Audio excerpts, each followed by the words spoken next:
You tell me. I'll leave it to you. I'll leave it to you. Extremism regarding Ahlul Bayt.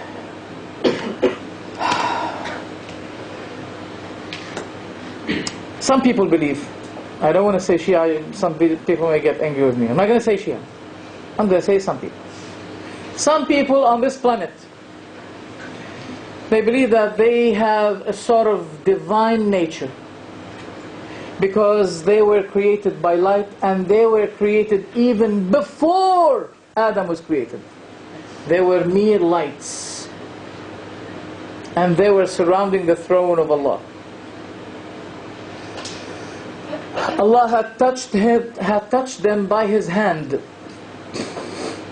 and He supported them with light from His own light. They are better than the prophets. Ali is better than Moses, Jesus, Abraham, Noah, etc., etc. And they quote hadith, they say it's mutawatir, it's authentic.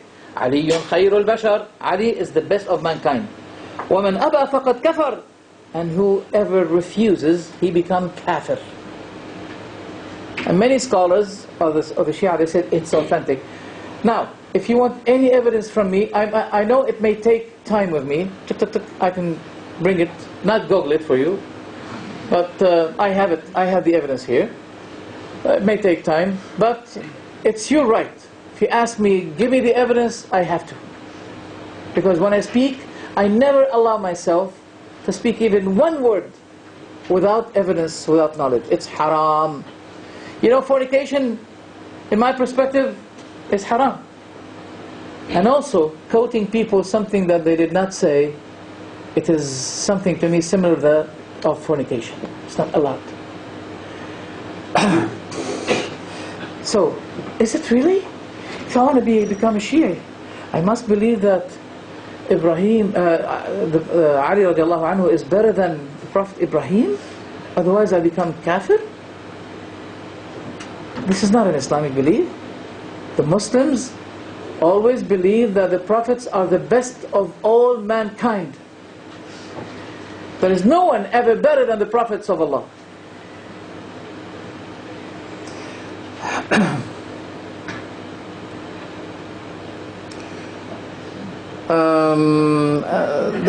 They believe that they are masoom, as I mentioned to you, and the prophets are not masoom.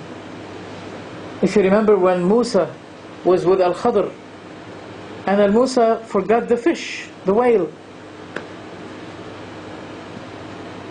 And also when he met with Al-Khadr, he promised Al-Khadr that no matter what he sees, he doesn't speak against until he gets the instruction from Al-Khadr.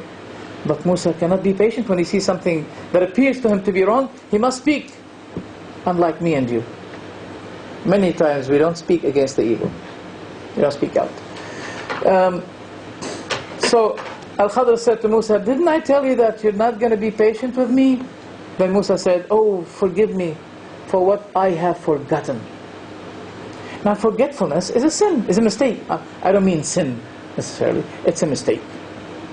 So Musa was seeking the pardon of Al-Khadr because he promised, but he failed because he forgot. So the prophets forget, but the belief of the Shia today, unanimously, that the Imams do not forget. And they quote a doubt, they bring a doubt saying, alright, if the Prophet forgets, that means he may be forgetting some of the revelation that Allah revealed to him. We said, no. No. This is the job of Allah.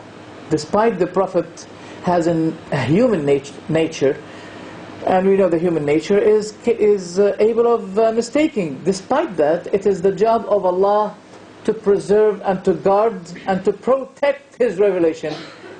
It's not only the job of the Prophet Muhammad ﷺ. Inna alayna jam'ahu wa Qur'ana. It's on us to collect it and to make you able to read it. It's on us.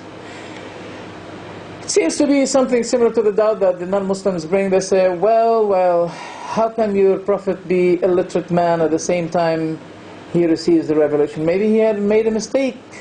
We say no, alhamdulillah.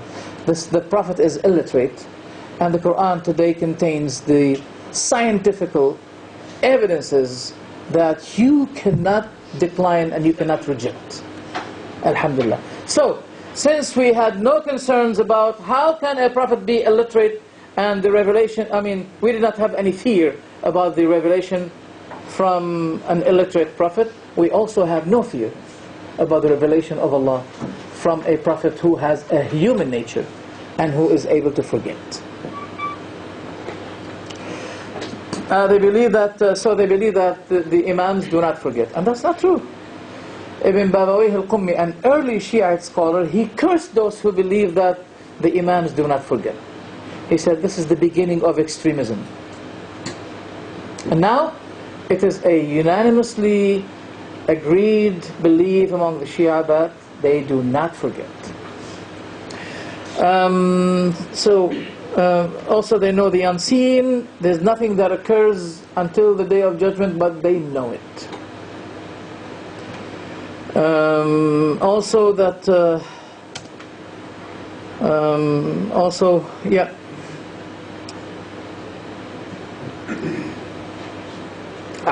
he is the decider. He has the decision as to who deserves to be going to paradise and who deserves to be going to hell. At the day of they believe that, and I can show it to you. I have videos and I have audios. I can show it to you.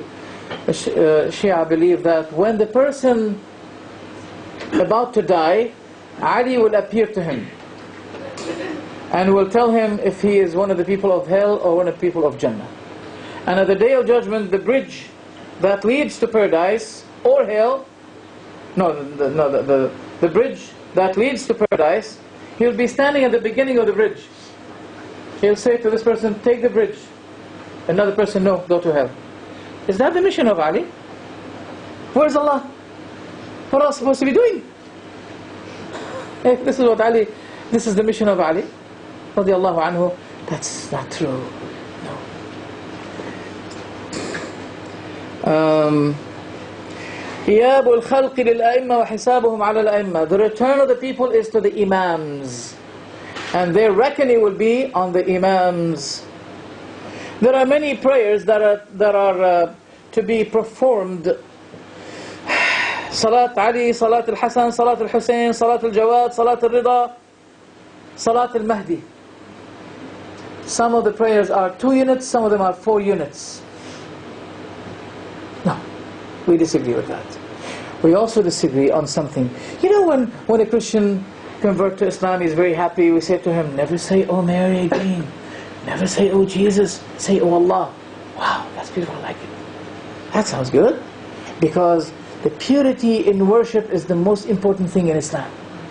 Do you like the honey? You know, I say to the Christians, do you like the honey? I say, yes. Pure? Oh yes, we want it to be pure. And Allah loves your worship to be as pure as the honey you love. He wants the worship to be pure to Him.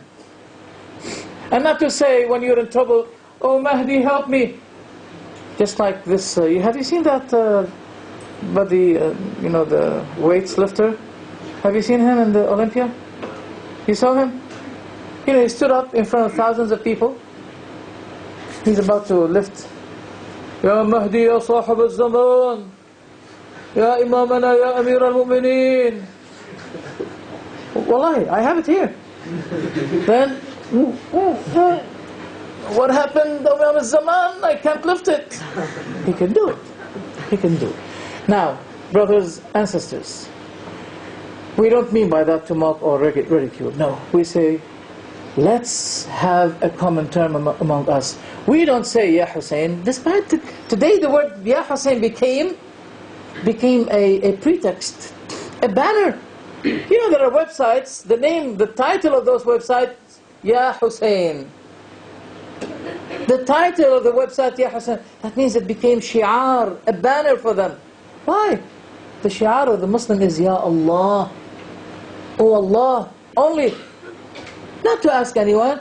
Christians used to be saying, "Oh Mary, oh maiden, oh Mary, help me, save me."